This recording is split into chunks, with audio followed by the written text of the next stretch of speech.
নমস্কার বন্ধুরা, সবাই কেমন আছো? আশা করি সকলেই ভালো আছে। পিয়ালি রান্নাঘরে সকল বন্ধুকে জানাই স্বাগত। পিয়ালি রান্নাঘরে আজকের রেসিপি পাট শাকের রেসিপি। তো বন্ধুরা, এই পাট শাকের রেসিপি কারা কারা খেতে পছন্দ করো অবশ্যই আমাকে জানাবে। আর বন্ধুরা, এই পাট শাকের রেসিপিটা শুধু গরম ভাতের সাথে খেতে ভালো লাগে। তো বন্ধুরা, এরকম পাট শাকের রেসিপি কারা কারা খেতে পছন্দ করো অবশ্যই আমার কমেন্টে জানাবে। আর এরকমভাবে কীভাবে বাড়িতেই খুব কম সময়ের মধ্যে ঝটপট রেডি হয়ে যাবে, তো জানতে হলে ভিডিওটা অবশ্যই দেখতে হবে।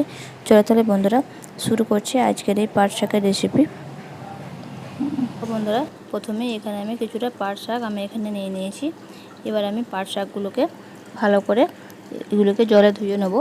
তো বন্ধুরা, পাট শাক এইভাবে করে আমি এখানে পাট শাকগুলো ভালো করে বেছে নিয়েছি। প্রথমে বেছে নেওয়ার পর এবার আমি এগুলোকে ছোট ছোট করে কেটে নিতে হবে। প্রথমে কেটে নেওয়ার পর আমি এখানে ধুয়ে নেব।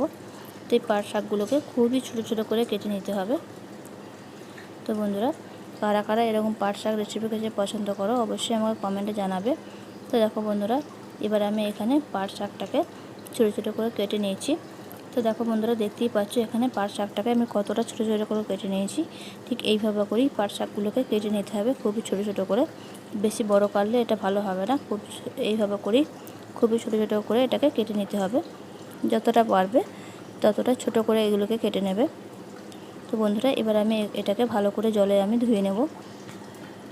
এটাকে বেশিক্ষণ আগে থেকে ধুয়ে রাখলেও এটা ভালো হবে না।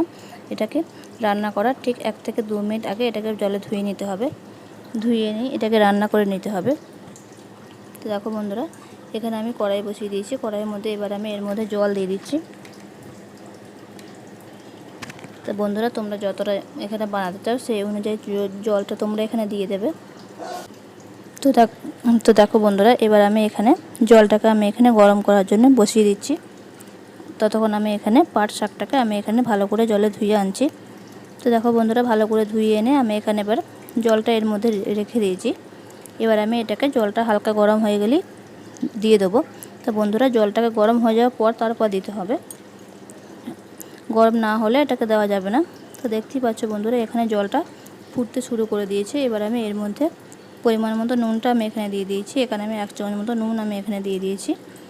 তো জলটা গরম হয়ে গেলে ফুটতে থাকলে তারপরে এখানে নুনটা দিয়ে দিতে হবে। এবার আমি এর মধ্যে পাট শাকটাকে এখানে দিয়ে দিচ্ছি। ঠিক এইভাবে করে নিতে হবে বন্ধুরা।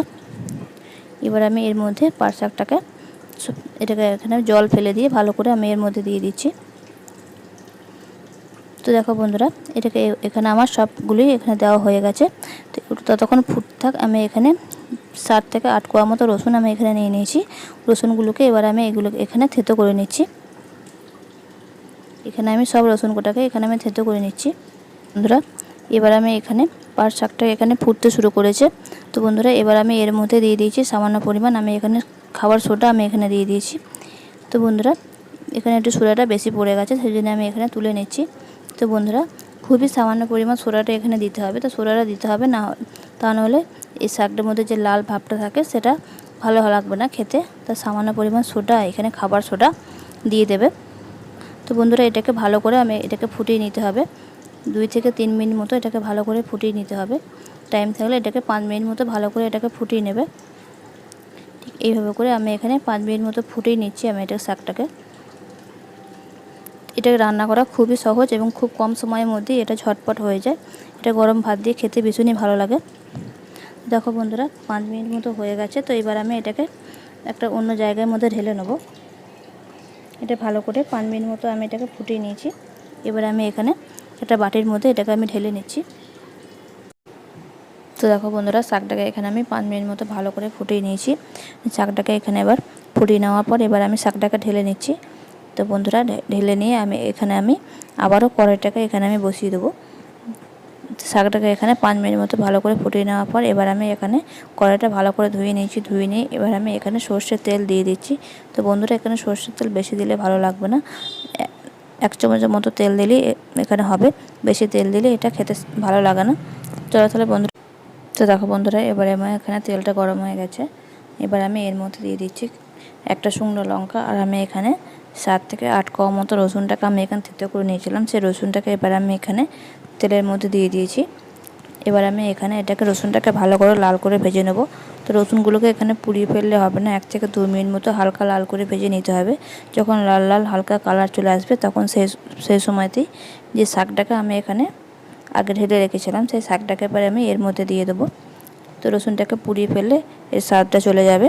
রসুন অবশ্যই লাগবে, এখানে রসুনটা দিলে খেতে বেশি ভালো লাগে। তো বন্ধুরা এখানে আমি 1 থেকে 2 মিনিট মতো রসুনটাকে হালকা লাল করে আমি এখানে ভেজে নিয়েছি। এবার আমি এর মধ্যে শাকটাকে এবার আমি দিয়ে দেবো। তো রসুনটাকে এখানে বেশি পুড়িয়ে ফেললে এখানে পোড়া পোড়া গন্ধ আসবে। তো বন্ধুরা এবার আমি শাকটাকে এর মধ্যে ঢেলে দিচ্ছি। হালকা লাল করে রসুনটাকে এখানে আমার ভেজে নেওয়া হয়ে গেছে। এবার আমি এখানে শাকটাকে ঢেলে দিচ্ছি। শাকটাকে ঢেলে দিয়ে এখানে ঠিক বেশিক্ষণ ফোটালে হবে না, তাহলে রসুনের গন্ধটা এখানে চলে যাবে। 1 থেকে 2 মিনিট মতো হালকা ফুটে গেলে এটাকে এবার নামিয়ে নেব। তো দেখতেই পেলে বন্ধুরা খুব কম সময়ের মধ্যেই ঝটপট রেডি হয়ে গেল পাট শাকের রেসিপি। তো বন্ধুরা কারা কারা এরকম পাট শাকের রেসিপি খেতে পছন্দ করো অবশ্যই আমার কমেন্টে জানাবে। ভালো লেগে থাকলে লাইক করে দেবে, শেয়ার করতে ভুলবে না। আর তোমরা কোন ধরনের রেসিপি দেখতে চাও অবশ্যই আমাকে কমেন্টে জানাবে। আর বন্ধুরা আর এই রেসিপিটা শুধু গরম ভাতের সাথেই খেতে ভালো লাগে। তো বন্ধুরা আজকের মতো রেসিপিটা এই পর্যন্তই। ভালো লেগে থাকলে লাইক করে দেবে, শেয়ার করতে ভুলবে না। তো বন্ধুরা আর তোমরা কোন ধরনের রেসিপি দেখতে চাও সেটা আমাকে অবশ্যই কমেন্টে জানাও। চলো তাহলে বন্ধুরা আজকের মতো ভিডিওটা এই পর্যন্তই। তো আবারও দেখা হবে অন্য কোনো ভিডিওতে। ততক্ষণ সবাই ভালো থাকো, সুস্থ থাকো।